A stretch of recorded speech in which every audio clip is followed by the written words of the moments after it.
Thank you for joining us. I'm Matthew Mercer. I'm one of the contributing designers on Daggerheart. Yeah, I'm Spenser Starke. I'm the lead designer on Daggerheart. So first off, big thank you to each and every one of you who's been diving into this playtest, giving us all this amazing feedback in your player and GM surveys. It's so useful to us.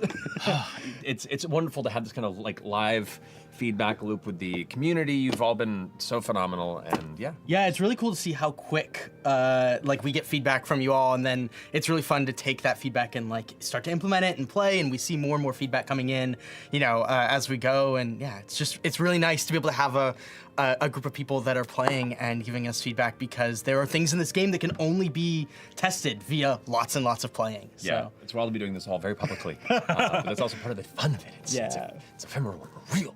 But yeah, we're super honored that so many of you folks have come and joined us in this and trying out this new system and helping us make it as best as it possibly can be. And it's already improved dramatically, and it will continue to improve from here. Yeah, we you know made a lot of changes from 1.2 to 1.3, and I think the changes from 1.3 to 1.4 were a little more limited. That was twofold. One, it was because as we're finding the places that need more help than other places, but also we worked really hard to make a big sort of shift in accordance with the feedback that we got between 1.2 and 1.3, and in 1.3 to 1.4 we wanted to let everybody who's been working so hard on this have a little bit of reprieve from like the onslaught. So there's stuff that has changed that you might not. There's things that have changed that will continue to change, and there's things that didn't change that will also change. Yes. like things that didn't change this time might still change next time. They might just be on our like for 1.5 or for the future kind of list. So just know if the thing that you flagged didn't change this time, continue to give us feedback on it, and we'll continue to evolve. Exactly. The team of designers and artists and producers and editors have been working so hard to implement these updates and sort of lay the foundation for future tests and improvements. So we're so thankful to all of them as well for really working hard to bring you what we dropped today. Oh yeah. Which today, we're going to discuss the universal changes for Daggerheart 1.4. We're then also going to take some questions from you guys in chat who are checking in right now and highlight some amazing community creators who have stepped up since. So, I love it. Well, we hope that this will prepare you to jump into the new 1.4 materials and get playtesting. We're going to give a brief overview of like the big things that have changed, but there's more. There's a whole changelog, and so for the complete list, you'll want to go to the actual manuscript itself and look at the changelog there. But we'll kind of give you the high-level stuff so that you know as you're going through there what you're looking for. Indeed. Beginning of which, one of the things we added, this is a GM guide, meaning it's a new GM guide sheet that you can have as a GM to have important information right at your fingertips. You know, you have the players have these wonderful little like player reference sheets. Yeah. GM should have that too. Yeah, so the play guide obviously was a good thing to have on hand, even as a GM, but the GM guide is specifically for you to keep next to you. I would recommend having them side by side, like the play guide and the GM guide side by side, so that you have everything there. But also, it's only one sheet. We tried to keep everything pretty compact in the GM guide, and so one of the things that obviously we'll have questions about from all of you is like, is the right stuff on there? Yeah. Is it enough? Add things, or take things away? Is it too cluttered? Or the things you want to see on it? Let us know. And that's essentially all the stuff that I have usually behind my GM screen. It's like my own custom-made GM sheet. So now if we can provide that and the just baseline materials for you, let's try and make it as useful as possible. Yeah, and obviously one streamlined doc, it makes it more useful, or more, not even useful, but like, it just is easier to reference one doc that's in front of you if possible. But if we get feedback that's like, hey, we need all of these other things too, not opposed to making it bigger or having some sort of like screen setup or whatever it is, but we want to hear from you what are you liking from there, what seems to be missing from there. That would be super helpful. Heck yeah. Great, should we jump into minor thresholds? Let's do it. So one of the big changes that happened in 1.3 was that minor thresholds dropped, and in 1.4 we have sort of found a middle ground there where some classes have higher minor thresholds than others.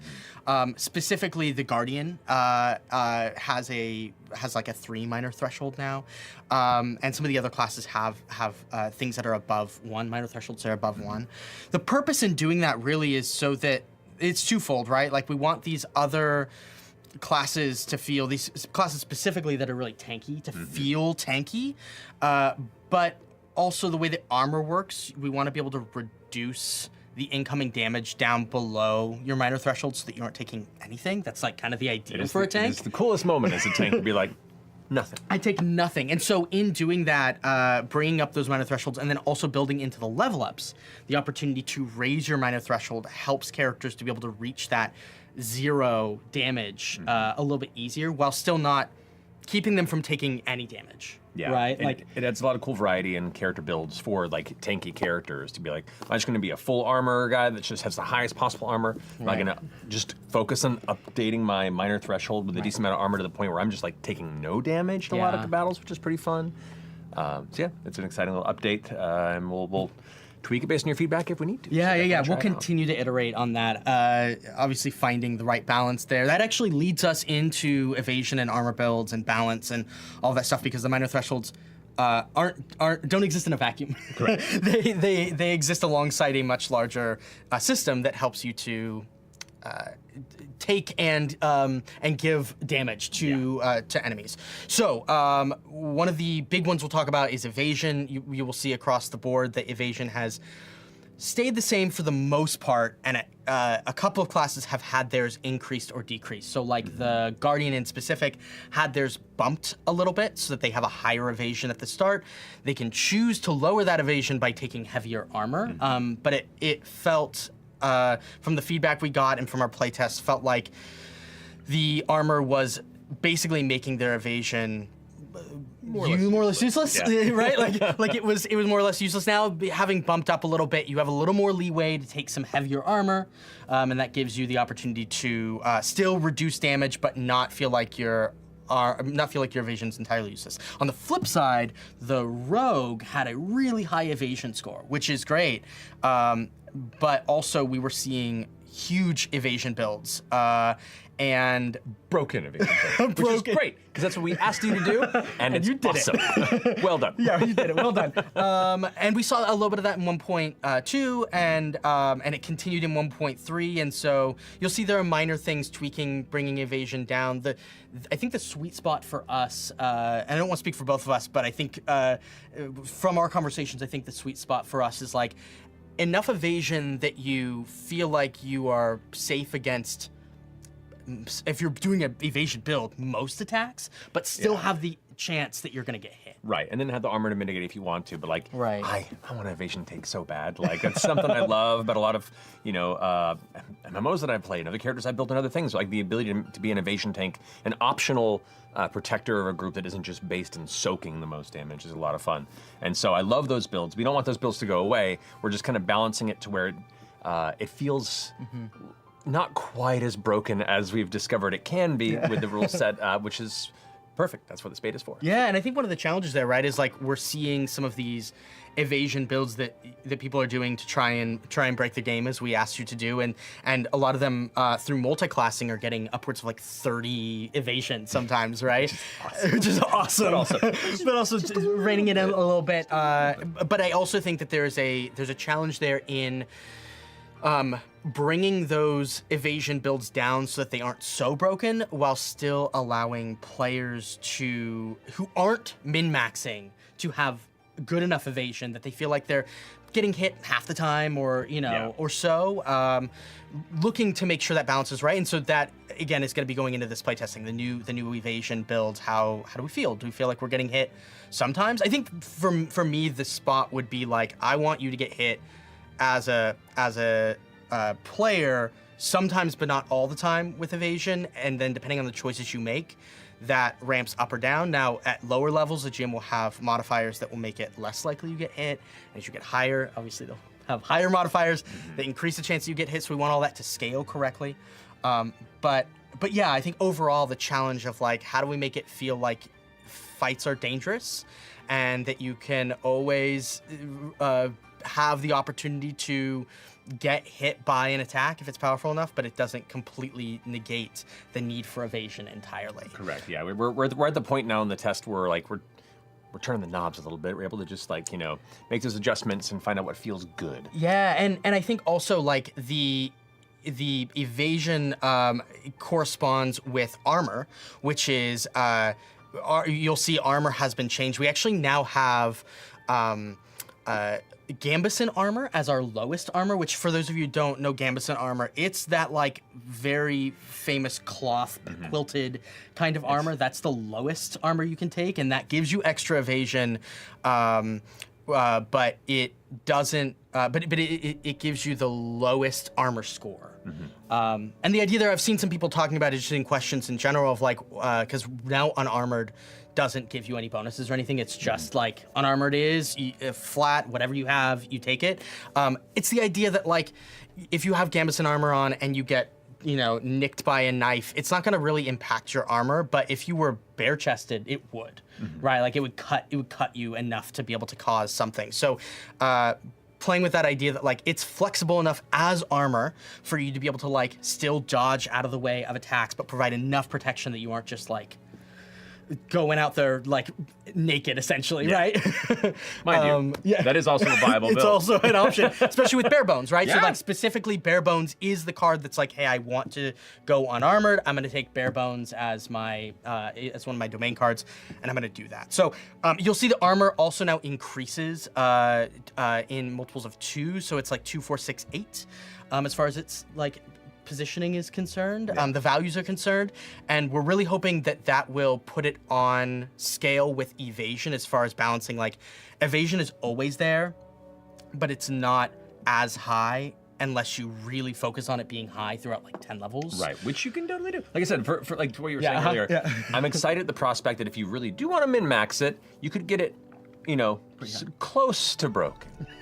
Just not quite broken, and that's what we're trying to find, that sweet spot with you guys right now. Yeah, so. and the fact that the armor now is higher, you have more armor slots than you did in 1.2, so you're able to reduce more, and the larger jump between types of armor, like 2 versus 6, means that when you're marking those 6 armor slots, you actually have a pretty high range of difference. Like if I mark 3 armor slots with a score of 2, that's only 6, but if I mark 3 with 6, that's 18 points, right? So we're seeing like that bigger scale depending on how bulky your armor is. Anyway, lots of armor stuff. Go check it out. I'm excited about what it's going to do. Yeah. We also have some updates balancing for some of the classes.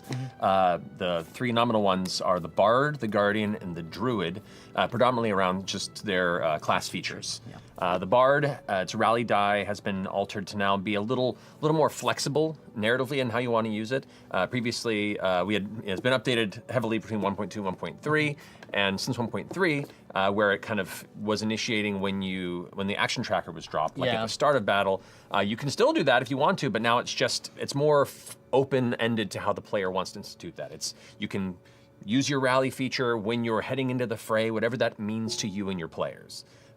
So, you know, as a bard, you can decide how best you want to engage that feature and however you want to rally your friends. It doesn't have to be action tracker, rally, go. You know, you can make it a little more fluid and more narrative centric. Well, say one of the things we saw is like this feedback around what if my bard is rallying us before we go into a really stressful dinner party scene, and they're like, okay, you know, I'm gonna get you all dressed up. I'm gonna teach you kind of proper manners and all of these things, and that's what I'm gonna use my rally die to do, right? Like, so narratively flavoring that in a way that reinforces that the game is about combat and it's also about everything outside of combat too. So yeah, really excited about that change. Also, we're excited to see how that feels, it being open, because obviously, you know, opening up a mechanic like that to have a more narrative trigger presents challenges sometimes for players. So we want to know, is it specific enough? Does it give you enough push into when we think it should be used, which is like you're heading into the fray. You know, anyway, excited to see. Yeah, and into the fray, to your point, it could be like you're charging into battle, or it could be you're preparing for some sort of challenge ahead that's you know is coming. So yeah, having that flexibility I think should be fun. So Guardian is next. Guardian stayed pretty similar. One of the big changes there, which I'm really excited about, is the fact that the unstoppable die now ticks up instead of down, which means that when you're adding to your damage, you tick up. Like when you tick up the unstoppable die, you're now moving it up from 1 to 2 or 2 to 3, and then you add that value to your damage rolls, which means as you use it more and more and more, it gets better and better and better until it ticks, all the way too high and gets taken off. Like the momentum is building with each sort of action, which kind of it's cooler narratively. It makes more sense and it's more fun for the class, and it makes the tail end of the abilities use the most epic part of it, which is really cool. It reinforces that you're supposed to be using the ability, as opposed to worrying about if I use it, is it getting worse, right? It feels less degradation and more like rising, rising momentum. It just feels better as a player. Yeah. And that was based on a lot of your wonderful feedback as well. Yeah, that was literally from surveys. So thank you so much for those surveys. They really, really helped. The last one's Druid. Druid shifted just slightly for beast form, which is that you now, instead of not having access to your domain cards, you now don't have access to casting spells. So you can still use your abilities. Yeah, so based on your build with your Druid, ability cards that are within your loadout are still usable in your beast forms. Just makes for some interesting combinations. We're excited to see you figure out. Yeah, I was gonna say, and we've done cross-checking to find everything we can to make sure that there's no weird interactions. But ultimately, there's so many cards and so many combinations, so many classes and things that really love your help if you're playing a Druid to see if there's something weird in the build that you have. Make the strangest multi-class Druid with weirdest abilities that you can carry over in your beast form and tell us how awesome it is, or possibly how broken you can make it. Or how maybe it needs a little buff. Too. That's all up on the table. So please let us know. Yeah, I'm excited to see how people are using the Druid beast form creatures. We've seen a lot of positive feedback around people being like, I can be anything that falls into this category. So would love to know also feedback there if you feel like there are enough of those, if you feel like you need more or there's too many, or on the beast form itself. That's one area that I've wondered in a long-term campaign. Do you feel like you have enough, or you feel like there's too much? Is it too overwhelming? So yeah, anyway, those are the classes that we balanced. There's also some other areas, some things that we've balanced here and there, but but those are the big ones. We also have some adjustments with ancestries. We kind of just overall adjusted some of the flavor and the mechanics of the ancestries. As you play the previous editions, you'll pick up on those, but they're relatively minor. But you will notice that ancestries across the board now have 2 features to each ancestry. So you have access to both these features in the card based on the ancestry you choose. But now we have mixed ancestries within the rules that allow you to mix and match these features by choosing one from each. So if the GM is allowing you to play a mixed between 2 different ancestries, you get to work with the GM to pick one from each, and that kind of represents part of your overall heritage. We really wanted to embrace this idea that you could come from multiple ancestries. You could have a lineage that that is derived from multiple different family trees, and so through that you might be able to grab one ancestry feature from one and one from another, even if you have a span of different ancestries that exist in your tree. If you're like, I think that I have the this piece from the demon and this piece from the ribbit. And so the daemon and the ribbit kind of combine into making this, maybe it's a horned toad, right? Or whatever it is. The funny thing about genetics is sometimes the genes can creep up a few generations later. So even if you don't, you might be mixed ancestry might be leaning more one way, but then one of those fun little abilities kind of peaks up when you hit childhood. And so in that, please play through those, figure out if there's anything that you think is weird. We've done a pass on our side, but of course, the more playtesting we can have from you all, the better there, to really help us hone in on those and make them the best that they can be. One of the other bits I'll note too, and it isn't on here, but there was a change to flying in the game. And so fairies specifically have the ability to fly, but they used to have a way that you tracked how much flight you could do. And now they just say you can fly. When you're flying, you can I think it's mark stress to be able to like add to your evasion before a roll or something. But this idea that like, so we're really experimenting with a more open version, more narrative open version of that, of like, yeah, if you're a fairy, you just have wings and you can just fly around. What does that mean? How does that play into the game? And so anyway, want to see how that changes how people use those abilities. I think the Winged Sentinel also has that. So, So yeah, try them out. Let us know. Yeah. And just also we are working with some awesome cultural consultants as we are expanding on these various aspects of heritage, as well as like the mixed ancestries as well. Yeah. So we're making sure that we're doing all this in really thoughtful ways as we push forward. Yeah, it's interesting, right? Because like working with cultural and sensitivity consultants to like find the right way to represent the ways in which these ancestries can showcase what is special about them because of their physicality, but not lean into like harmful tropes towards certain archetypes or whatever. So that's been a really fun and interesting exploration there, and we're going to continue to do that work. So next up, we have Advantage. Yep. Which it's been reverted to the previous D6 advantage disadvantage die. We wanted to try out something with 1.3 to try and change it up based on some of the feedback that we had seen. But after we made that change, it seems like a lot of folks, most of you folks, kind of liked how it was before. It kind of overall made it a little more, a little easier to keep track of. Felt a little more unique, and just overall, the overwhelming feedback from 1.3 was that the D6 advantage, bonus or D6 advantage disadvantage negative penalty, if you will, was kind of preferred in hindsight. So. Yeah, it was. The feedback we got was that it was more streamlined, which I totally agree with. The other bit that I think is really interesting from like the dev side.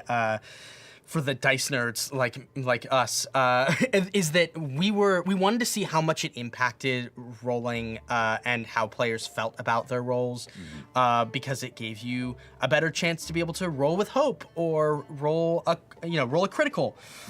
And disadvantage was like way more opportunity to roll with fear. And what we found is that actually the one piece that told me that we needed to really explore changing it back was that we saw these loops coming into play, and mathematically we could predict that it could happen, but we wanted to see how it felt, because it felt good in a couple of playtests that we did. But the more we saw it and the more we saw people playing, the more we saw that like if you had a higher chance of rolling with hope and you spend hope to help, then you create this almost infinite loop of like, I'm spending a hope and I'm getting more hope because I rolled with hope, and I have a higher chance of rolling with hope when I spend that hope. And so it's sort of self-generated, and just threw the balance off, especially in combat, in a way that wasn't preferred. So taking it back to the D6, and I really like the D6 advantage system. We liked it originally, but we want to try some things out. Yeah. And now I get to enjoy it again. Yeah, I love it. Great. Well, we'll jump into GM moves now, because there was a shift in the way that you use fear, or you gather fear, I should say, you gain fear, and how that works with GM moves. So just as a precursor, like in 1.3, when a player rolled with fear, as the GM, you could choose to either make a move, or you could take fear. You could gain fear. And there was some confusion around, does that mean that consequences are still applied from the roll? Can the GM make a move that is in concert with fear? Like, how does all of that sort of play out? And so in order to help hopefully clarify that, now when a player rolls with fear, the GM makes a move like they did previously. One of those moves that they can make, if the roll's with fear, is that they can gain a fear. And when they do that, they describe like how the scene's tone or feel changes. And you had some cool ideas around like how that might present itself. Yeah. Like for instance, previously it was either GM move or get a fear. It felt like there was like a fork in the road before another fork. Now it's just a GM move, but gathering a fear is part of that, that menu of various moves you can take. Same mechanical function, just the way it's presented is a lot easier to follow, I think. But yeah, like to what you were saying, like, you know, gathering a fear could be as simple as like, I take a fear token, cool, continue, or it could be like, you know, you take a fear, the enemy now begins banging his weapon against the ground and it sparks as it hits like a large flint rock and starts growling taunts to the players, you know, come on, I got ya. I'll show you how much it can hurt. And that represents kind of like just the tone of the battlefield shifts. Like gaining a fear is also an opportunity for the GM to, you know, narratively, you know, kind of raise the mood of the stakes in the scenario as well. So anyway, it's fun stuff. Cool. It's really fun, and I like that it allows you to impact like the tone of the scene, but then also let players continue to play if that's what should happen in the narrative. One thing I did want to talk about there, because we got a lot of feedback around it in a way that I'm interested in exploring, but that there's a reason why we made the choice that we did, which is there were some people who were like, hey, on a failure with fear, what if the GM made a move and they also gain fear? And one of the challenges we run into in doing that kind of thing is that the GM move on a failure with fear should be harsher than a GM move on a failure with hope. So in that way, like, I hesitate to add fear as a compounding piece of that move, because then it's like you don't get what you want. The GM makes a hard move and they also gain fear. Now, if that's what feels right for the narrative, if that's the kind of move that you want to make, the specific like guidance, and I think that moving forward, like, these are things that we can add if it feels like it's helpful, but more examples that are like, hey, the moves that are in the book are example GM moves, but they're example GM moves for a reason. They aren't all of the GM moves you could possibly make. It's not the prescriptive list of all the things you can do. Right, so like on a failure with fear, you might decide that your GM move is that you're gonna do something big, and that something big is, I'm gonna make this like big solo creature attack and spend some tokens there, and I'm gonna take a fear. Right? Like, it's sort of up to you to gauge what that GM move is and how big it is. And if it's like, maybe you're making multiple smaller GM moves as like your big result that comes from a failure with fear. So playing with how you as a GM would react in those moments and thinking about what serves the narrative best is the ideal, but obviously, like, giving the right guidance to get there is our goal in the book. So let us know if that makes sense, and if that feels like something that would work. Try it out at the table, see if that functions well. But yeah, the idea is that when you roll a failure with fear, you make a big GM move, and that result could be a number of different things. Correct. Yeah, and like, so we're reticent to codify it now in the rules as like a consistent thing. Playtests might prove otherwise. We'll see. It's part of the fun of the beta. But for now, we're putting it in there. But it is an option if you, as a GM, want to try and use that as part of the balance of your failure with fear GM move. Then, by all means, go for it. Yeah. We've also heard a lot of requests and surveys about running NPCs, like allies and foes, alongside the players in that space. So we've added a section in the rules about it. It's still in the works. Yeah, I was gonna say, just to caveat that, like, we there's a bigger conversation there, and Matt and I were literally just talking about it, continuing to talk about it outside before we jumped in. But we have lots of ideas of how that might work, and I think the challenge there for us is balancing, like, and we talked about this in the previous update, which is like, how do we balancing making it not so complex that GMs have to run an entire other character. I know how that feels. Versus having an NPC that doesn't really have any mechanical weight to it. So currently, the way that it works, and the thing that we put in for now to test, and we're going to continue ideating, and I think it even says in the book, like, this section is TBD, like, it's coming. Still very much working. Still in work in progress. But right now, the GM NPC acts in accordance with their motives. They take actions, as they would in the narrative. They don't spend any action tokens. They just do things in the story as they would, according to what the GM feels they would do in those moments. And then, if the players act on the openings that the GM NPC makes for them, they get advantage on the roll. Mm-hmm. So they essentially are like helping scenarios in a way that allow you as the players to capitalize on their aid. But the GM doesn't have to run an entire different character in order to do and also that. trying to prevent a scenario where the GM's character ends up, accidentally like dealing the final blow and robbing a moment of victory from the players. Cool, I defeated myself. I've had that happen before, and it can be funny on occasion in those circumstances. But yeah, part of here is finding that balance where it's easy and simple to run for the GM, where it's not a major kind of mental draw on them. It feels like it can have some fun impact on the battle, but also doesn't begin to impede on the player's experience as the protagonists of this journey.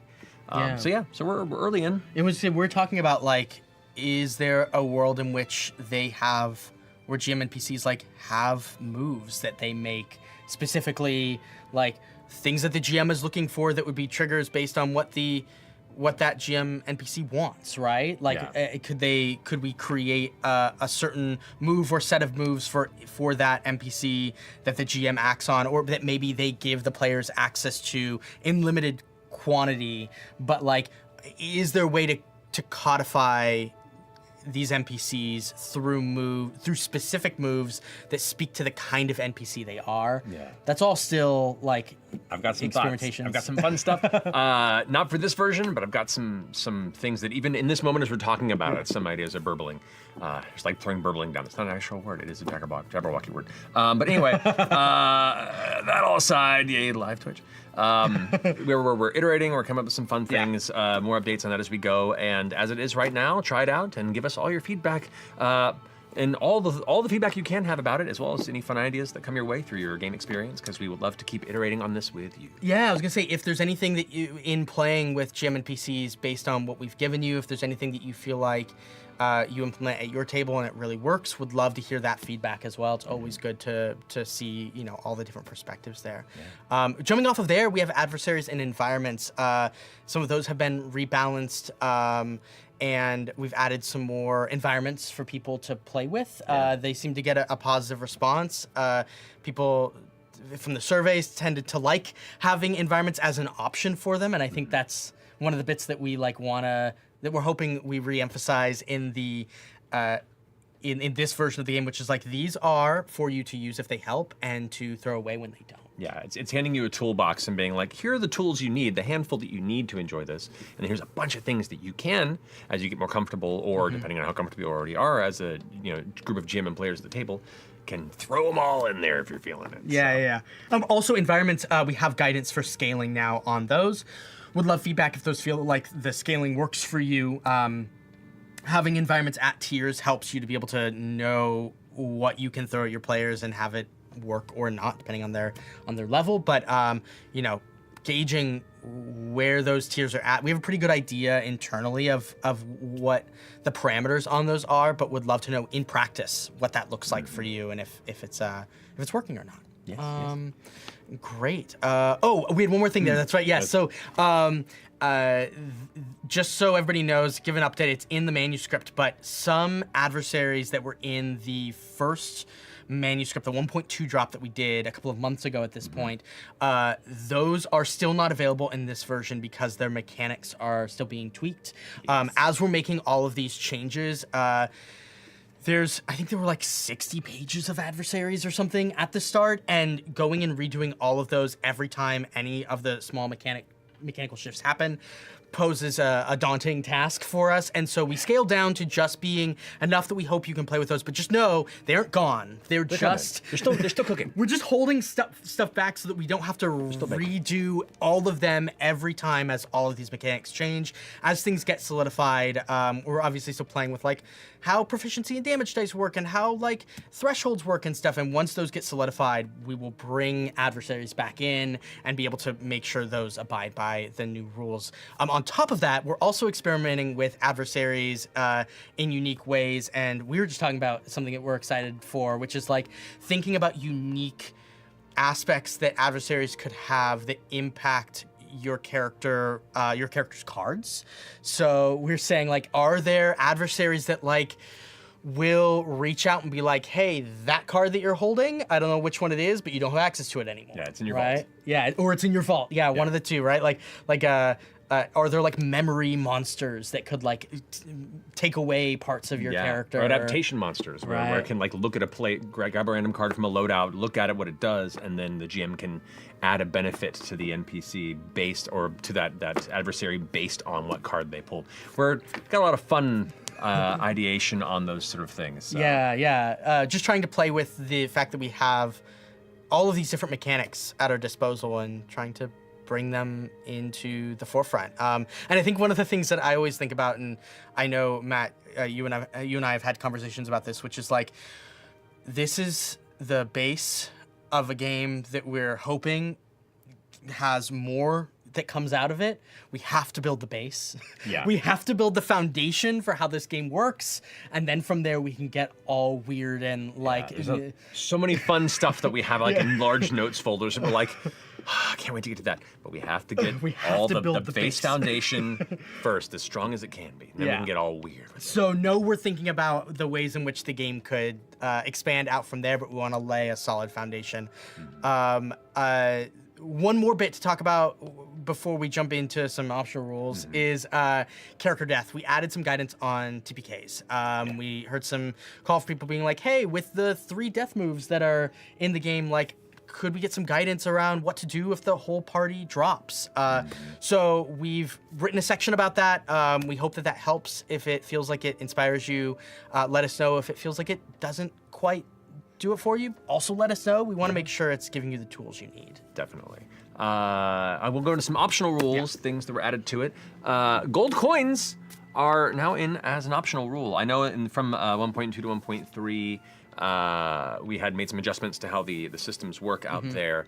But now people want to just like toss a coin or use a coin, whether it be narratively or really kind of enjoy using those very segmented, small-scale ways of doing your inter-party and inter-campaign financials.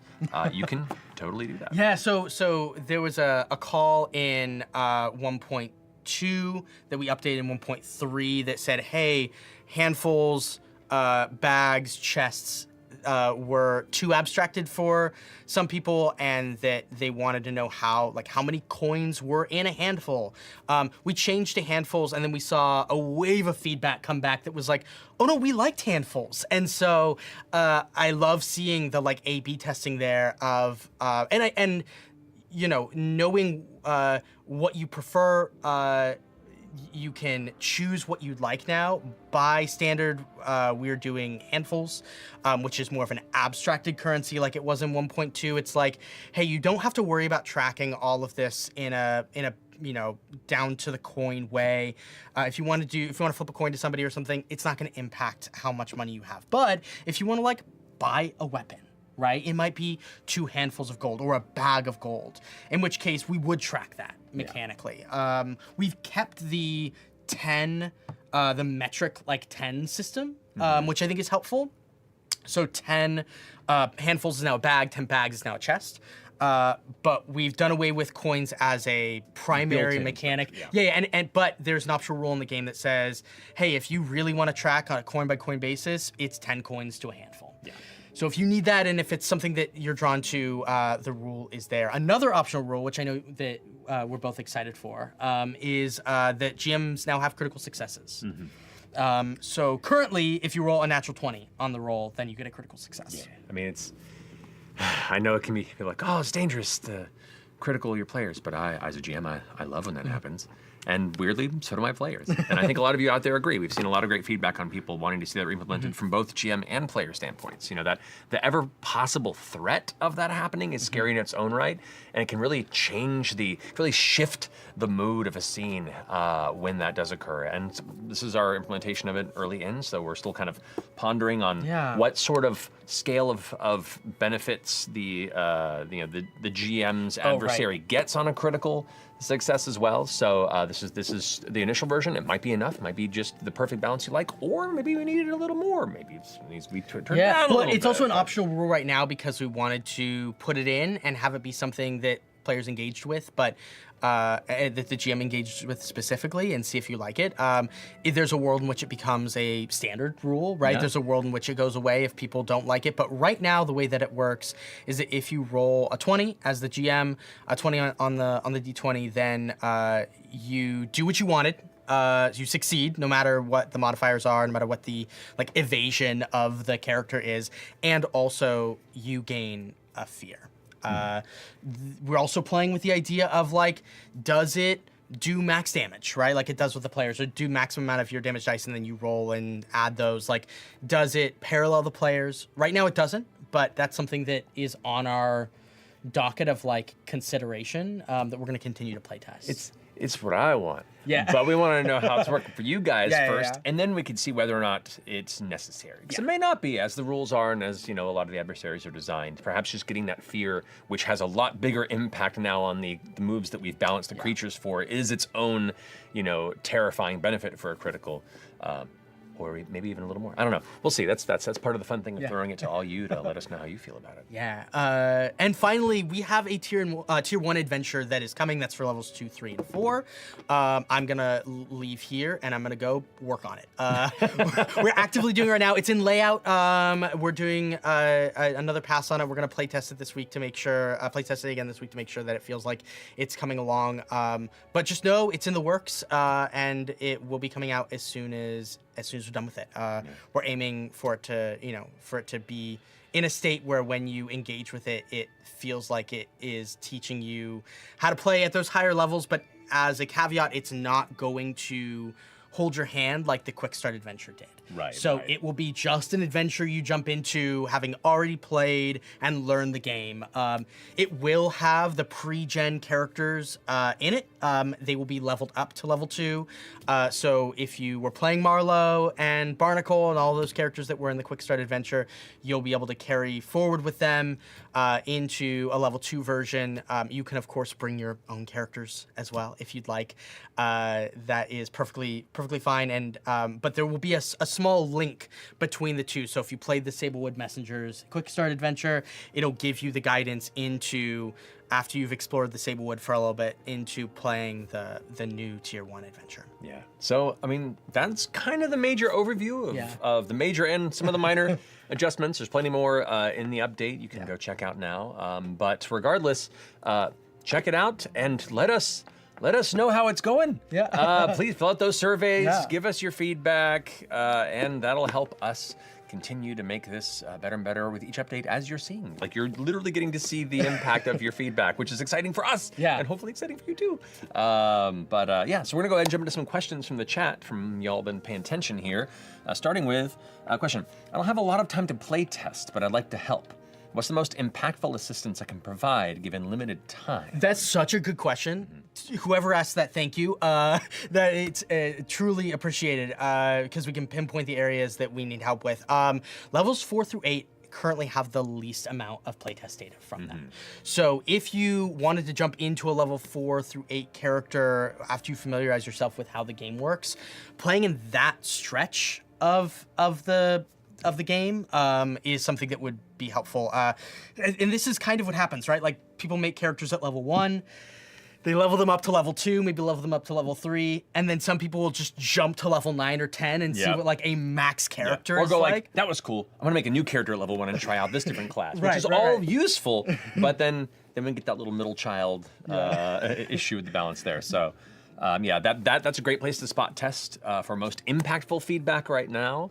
So yeah, that's kind of the one that jumps out to me. Yeah. And of course, checking out some of the new updates in 1.4 that we just talked about, spot testing those various facets and how they impact the game would be fun as well. Yeah, for sure. Any little tidbits you can give us about the upcoming level 2 to 4 adventure, Marauders of Windfall, location, setting, vibes, etc.? so I don't know how much I'm allowed to talk about it, but sorry, team.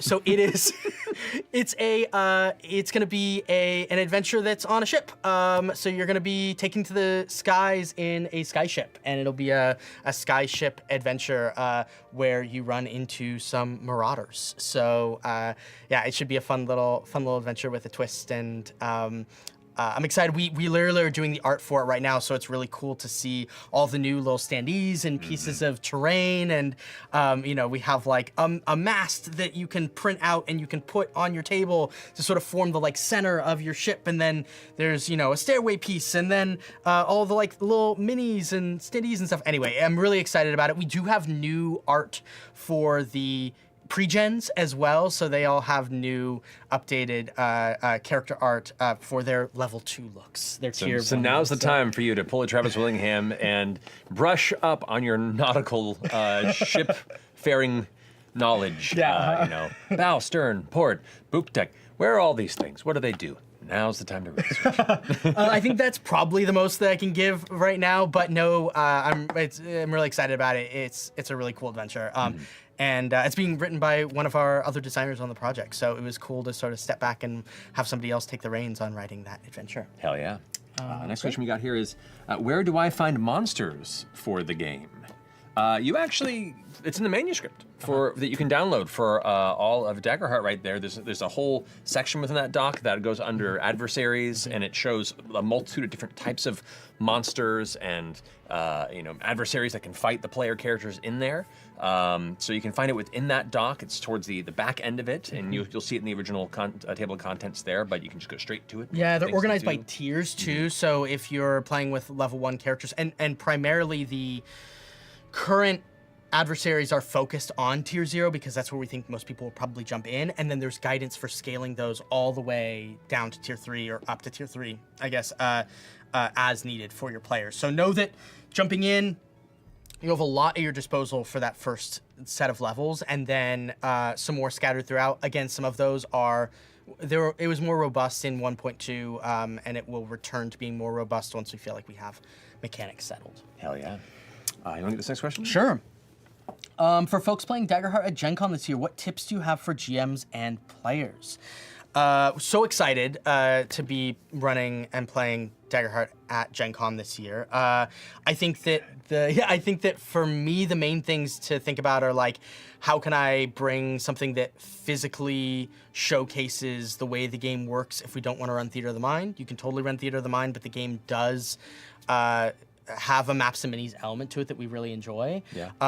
But you don't need squares to do that, so you don't have to pack like a big mat or something to lay out. You can just bring some terrain and scatter it amongst the table and go. You could bring a bag of Legos and just build some terrain pieces when you get there. Totally weirdly, Gen Con also a place you can get terrain. I know, I've done it last minute there. And you get to support some nice local companies. There's also a lot of great 3D printed elements that can travel with you, but I also love the flat minis, the ones that are on like the plastic that you just, they're the like 2D ones. Those ones are really useful for traveling to Gen Con because you can just pack them flat in a bag. You don't have like, I remember last year when we were doing Gen Con and we were showcasing Daggerheart, I think for the first time. Yeah. I packed an entire suitcase full of terrain. You're crazy. I'm crazy.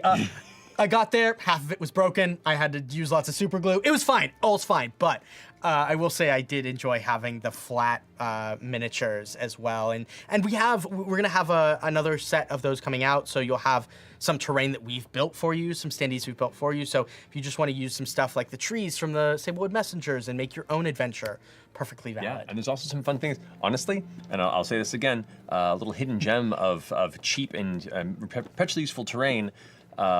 Aquatic stores. Yeah.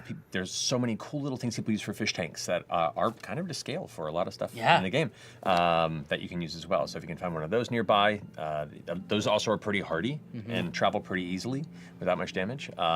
And that's, once again, if you're just using terrain. It's also fine to just use dice for distance and stuff if you want that spatial awareness, or just go to Theater of Mind if that's what you and everyone at the players table are down for and interested. It's meant to be, kind of an easy transition to either. But you know me, I love memories. I would also say too, if you're using character tokens, just bring a bag of like those like acrylic, the crystal, the like colored crystals. Those are my favorite to use for character tokens and like action tracker tokens, because they're colorful. They don't roll off the table. They look cool, and they have different colors, so you can give out your different colors at the table. And then with fear tokens, I like the acrylic. Are they glass? The glass beads? The glass beads, yeah. Glass beads, You get acrylic ones too. You get acrylic ones, yeah. You get them for like a lot of them are like vase fillers. Yeah, You get them at craft stores as well. Yeah. I know I used little glass bead counters back when I played War Machine for our various, focus points and stuff. So like, yeah, there's multiple uses across many games, but those are also a very cheap, inexpensive, easy to travel with resource for keeping track of, action tokens and GM fear tokens. They might also have some of those at aquarium stores. I don't know. That's I true. haven't checked, That's but true. there might also be some stuff there too if you go to the aquarium store and go to a Petco and grab that. And last tip for players and gyms at Gen Con, smile, be friendly, welcome people to the table, be patient, and have fun together. And if you need to, if you're feeling like you, like the table is, you haven't GM for these people before and you are not quite sure how they're going to manage the spotlight, which I know is a fear that some people have when jumping into convention games because we're playing with a bunch of people we don't know.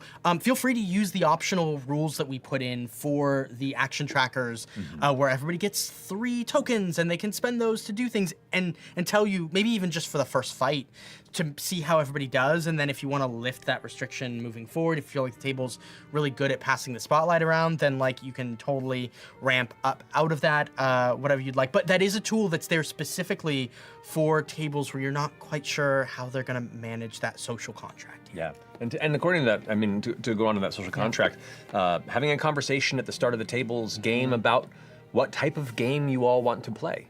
As the GM, you could be like, I prefer to be much more narrative forward and, more loosey-goosey with theater of mind combat, and go around the table and make sure that everyone's kind of on board to play in the same kind of game. And if you're like if you are a very tactically minded GM and other players aren't into that, you can make sure if you're cool to play in the type of game I'm running, you're welcome to stay here, or if you want to find another table that kind of fits your mood. That's kind of the cool thing about a lot of games is you kind of find your way to engage with it and find the type of table and group that best fits for how you want to engage with it. Yeah. Okay, one last thing, because I think we could talk about this how to run games forever. It's kind of our favorite thing. But one last thing, if you are feeling like you want to fly a little bit loosey-goosey, if you want to go in and be like, hey, we're all making this story together, which is my favorite way to play when I sit down at a table, because I feel like the people there have lived experiences and have perspectives that I don't have, and so that's really exciting to be able to like watch them bring themselves to the table. And so anyway, if that's something that you're interested in doing in a one-shot, then there is a one-shot builder in the book. So it's something that you have to scroll a little bit farther to get to. I think it's in chapter 5, if I'm not mistaken. You'll see it in the table of contents, but one of the very first things I believe in chapter 5 is a one-shot builder, and that will lead you through like all the like Mad Libs that you need to be able to create an adventure with the table in real time. So it's like, we're traveling through here, this is what's in this area, this is kind of the mood and feel. You talk about tone, we talk about what kind of story we want to tell, and then you specifically go like, last night there was a X, and you have like options that the players can choose, like a massive storm, right, or a dangerous storm, or like the queen's assassination or something, and you make those choices together as a group and you build the one shot as you go. And it's awesome. Yeah. I found it to be really fun because I, as a GM, don't know what's going to happen next, they don't know what's going to happen next, and so we build that story together. So if you are willing to be a little bit loosey-goosey and jump in with reckless abandon, it's a great tool for you to use at a Gen Con table. Heck yeah. Cool. Next question here. Yeah. What are you excited to create as the game develops / after its full release? Yeah. Adventures, modules, new ancestries? Oh boy. Oh man, we got plans. we got a whole lot in the works. Enough to fill a void. Yeah. Even. we got. We have things, we're working on stuff right now that we're very excited for. Our first priority, of course, is to get the game the best it can be in its core. We kind of talked about this, like laying the foundation for it. But after that, sort of the sky's the limit in that respect. We you know, all cards are on the table as far as expansions are concerned. We really want people to feel like they can build a home here and know that we're going to support additional classes and additional domains and ancestries and communities and settings and all of these different things. Like we're already very excited about taking. I don't know. Sorry if I can't talk about this. I'm already very excited about like taking domains that haven't been paired up and pairing them together and making classes, and we've already started doing some of that stuff. We're already playing with that. Don't tell anybody, but we're already playing with like, okay, how do those domains combine? What can we make? How can we give new classes based on all of that? Yeah, and there's plenty of classic archetypes that you see in a lot of games that exist that aren't in the baseline Daggerheart. Don't worry. Yeah. Do not fret. Do not fret. We got a lot of things cooking. So that's, I think, what we're most excited about, exploring new classes, exploring the classes that people might find familiar from other games using existing or new domains, et cetera, et cetera. It's going to be fun. Great. As it becomes clear you're pulling from multiple rubrics from mixed media system, can we expect some fun dynamics to the card interplay for the GM that motivates card goblins like myself? Ooh, it's a good question. Kind of playing on what we were saying earlier about the adversary mechanics, we are definitely thinking about that. Yeah. You know, part of the fun aspect of the design right now is once again building the foundation, the core rules, and getting all that functioning. But while that's happening, we're also having weird ideas and making notes to each other and being like, "Here, I got this weird idea.